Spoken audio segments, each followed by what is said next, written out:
ఇద్దరు అడ్వకేట్స్ మాట్లాడిన తర్వాత ఏమైందనంటే నాకు అర్థమైంది ఏంటంటే ఇప్పుడు గవర్నమెంట్ డిఫెన్స్ లో పడ్డది, రేవంత్ రెడ్డి డిఫెన్స్ లో పడ్డాడు. వీళ్ళని రక్షించుకునేందుకు ఇప్పుడు కొట్టాడాల్సిన పరిస్థితి ఉంటుంది. ఇక కాళేశ్వరం గురించి కొట్లాడడం అనేది కల్లాయి. ఎందుకంటే కాళేశ్వరం మీద బయటికి తీసేది లేదు, ఏం చేసేది లేదు, దీని మీద ఎవరిని అరెస్ట్ చేసేది ఆల్రెడీ అప్పుడే చేతులు ఎత్తేసింది.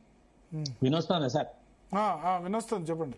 అయితే ఇప్పుడు ఇక్కడ ఏంటంటే కాళేశ్వరం కాంగ్రెస్ పార్టీ ప్రభుత్వం ఏదైతే రాజకీయ ప్రయోజనాలకు ఉపయోగించుకునే విధంగానే వీళ్ళు ఆలోచన చేసింది తప్ప నిజంగా వీళ్ళు చిత్తశుద్ధి లేదు. ఎందుకంటే అటు భూముల మీద అప్పుడు ఎన్ని ఆరోపణలు చేసినారో, భూములు పక్క పోయినాయి, వీళ్ళే ఎన్ఓసీలు ఇస్తున్నారు. తర్వాత ప్రాజెక్టుల మీద ఇప్పుడు ఇన్ని అది చేస్తాం ఇది చేస్తామని ఇప్పుడు ప్రాజెక్టులు కమిషన్ వేసి సిబిఐకి ఇప్పుడు అడ్వకేట్ గా చెప్పినట్టు దాన్ని ఇప్పుడు వాళ్ళే డిఫెన్స్ లో పడే విధంగా వ్యవహారం చేయడం, ఫార్మా కంపెనీస్ ను మళ్ళా తీసుకుంటామని వాపస్ చేయడం, ల్యాండ్స్ ఏది కానీ ఈ రేస్ కేసు కానీ ఎలక్ట్రిసిటీ కమిషన్ అన్ని కూడా ఇవన్నీ ఎట్లయిందంటే కాంగ్రెస్ పార్టీ కేవలం రాజకీయ ప్రయోజనం గత ప్రభుత్వం మీద వచ్చిన ఆరోపణలు రాజకీయ అవసరాలు వాడుకొని వదిలేద్దాం కానీ వీటిల్లో ఉన్న తప్పులను బయటికి తీసి మరి తప్పు చేసిన వాళ్ళని మనం కోర్టు ముందు నిలబెడదాం అనే చిత్తశుద్ధి వీళ్ళకి లేదు.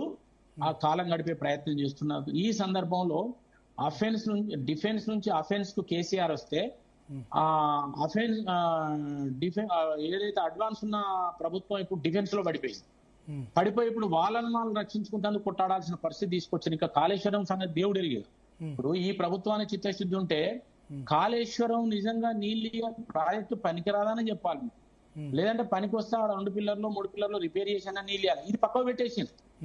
అంటే నువ్వు ఏ ప్రయోజనాలకు గుట్లాడుతున్నావు? సరే కేసీఆర్ తప్పు చేసింది, మరి నువ్వు ఈ ప్రాజెక్టు నీళ్ళు అన్ని ఇవ్వచ్చు కదా, వాటిని రిపేర్ చేసి ఇవ్వచ్చు కదా, దాని మీద బడ్జెట్లు కూడా ఏం పెట్టలే కదా. ఇట్లనే ఐడియాలు గడిపేస్తావా? గడిపేసి రాజకీయంగా వాడుకొని కేసీఆర్ తప్పు చేసింది కాబట్టి నాది ఏం లేదని గడిపేస్తావా? ప్రజలు ఎడుకోవాలి, నిన్ను ఎన్నుకున్నారు కదా, ఆ తప్పును సరి చేసి నువ్వు దాన్ని నీళ్ళు ఇవ్వాలి కదా. దీన్ని ఎవరు మాట్లాడతలేరు. ఇప్పుడు ఉత్తర తెలంగాణ ఎండిపోయింది. మన ప్రకాశ్ అన్న కూడా మాట్లాడి, నేను కూడా మాట్లాడినా.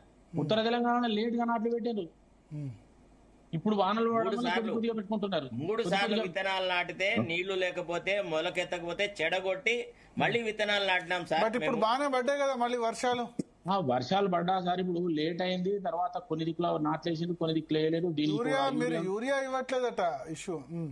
ఇప్పుడు ఇవాళ కిషన్ రెడ్డి గారు చెప్పారు, నాయన లెక్కలు ఉన్నాయి, యూరియా ఇవ్వలేదంటే మీరు దానికి తీసుకుంటే నేను ఇప్పుడే చెప్తా. కేంద్ర ప్రభుత్వం ఇలా నోటీస్ ఇచ్చింది, మేము ఎంత యూరియా ఇచ్చినాం, బిడ్డ నువ్వు ఏం చేసినావు, ఎడిపోతాంది, ఇండస్ట్రీస్ కు పోతాంది యూరియా. నేను నిన్ననే మా డిఏఓతో డిస్ట్రిక్ట్ అగ్రికల్చర్ ఆఫీస్ తో మాట్లాడితే హన్మకొండ 14 మండలాలని, సార్ మాకు 100% వచ్చింది, మాకు సరిపోయింది, మేము ఇంకా 670 టన్నులు ఎక్కువ ఇచ్చినాం. కేంద్ర ప్రభుత్వం ఏం చెప్పింది, నేను కేంద్ర ప్రభుత్వం పంపిన లెటర్ చదువుతున్నా. గవర్నమెంట్ అడిగింది, మనం యూరియా వాడకంలో 5వ స్థానంలో ఉన్నాం దేశంలో. సరే, అది వేరే టాపిక్ లేండి కానీ ఓకే. సరే ఓకే, నేను చెప్తున్నా అంటే వాళ్ళు అడ్మినిస్ట్రేషన్ ఫెయిల్ అయింది. అన్ని జిల్లాలకు ఎంత అవసరం క్రాప్ ప్యాటర్న్ ఆధారంగా పంపాలి, అది పంపుతలేరు. పంపపోయారు. కొన్ని జిల్లాలు సఫిషియెంట్ ఉన్నాయి, కొన్ని జిల్లాలు ఇవైనాయి. హైదరాబాద్ చుట్టూన్న దగ్గరను యూరియా మిస్యూజ్ అయితే తక్కువ రేటుకు ఉన్నది కాబట్టి ఎక్కువ ఇండస్ట్రీస్ కు వాటికి కెమికల్ ప్రాజెక్ట్ వాటికి పోతున్నదని సెంట్రల్ గవర్నమెంట్ నోటీస్ పంపింది. దానికి విజిలెన్స్ పెట్టు అన్నది, విజిలెన్స్ పెట్టలేదు. ఇలా కొందరు కాంగ్రెస్ వాళ్ళే యూరియాను బ్లాక్ చేసి అమ్ముకుంటున్నారు.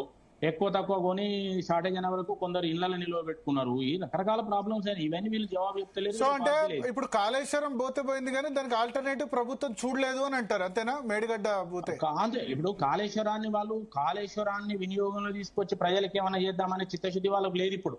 ఫస్ట్ మళ్ళీ లేకపోతే నీ ప్రయోజనం బదనాం చేద్దామని ఉన్నది, అంతేనా? అది వాళ్ళు ఏంటంటే రాజకీయ ప్రయోజనంలో వాడుకున్నారు. ఇప్పుడు అప్పర్ హ్యాండ్ అయింది కేసీఆర్. ఎప్పుడైతే కేసీఆర్ తన మీద వచ్చిన ఆరోపణలు కోర్టుకు పోయి మీరే న్యాయం చెప్పు అన్నప్పుడు ఇంకా వీళ్ళు కోర్టు అడిగే ఆన్సర్ కోర్టు. ఇప్పుడు మీరేమంటారంటే కేసీఆర్ గెలిచిండా ఊడిండా కాదు, ఇప్పుడు రివర్స్ అయింది. ఇప్పుడు వీళ్ళు ఏం చేయాలి? గవర్నమెంట్ నీకు పీసీ కోర్స్ కమిషన్లు ఏమొచ్చినాయి అది బయట పెట్టాలి, అవన్నీ మళ్ళీ ప్రొడ్యూస్ చేయాలి, దాని మీద వీళ్ళు అడిగిన ప్రశ్నలు వీళ్ళు జవాబు చెప్పాలి. ఇది ఉంటది. ఇక అసలు మీరు సిబిఐకి ఇచ్చినా లేకపోతే మీరు దానికి జరిగిన అవకతవకల మీద ట్రాన్స్పరెన్సీ గా కనుక చేసేది ఉంటే ఎవరు తప్పు చేస్తే వాళ్ళని చేయాలి. టెక్నికల్ గా పొలిటికల్ లీడర్లు ఇరుకరు అని ప్రకాష్ అన్న చాలాసార్లు చెప్పిండు. ఇరుకరు అనేది రేవంత్ రెడ్డి తెలిసే నేను అరెస్ట్ చేయలేను అని అన్నాడు. కాబట్టి సరైన పద్ధతిలో చిత్తశుద్ధితో జరుపుంటే అందరిని ఇరకబెడుతుంటారు. ఇప్పుడు అదే కావచ్చు. నాకు ప్రకాష్ అంటే నేను దొంగలు అంతే. ప్రకాష్ గారు ఇప్పుడు సరే కాళేశ్వరం సంబంధించి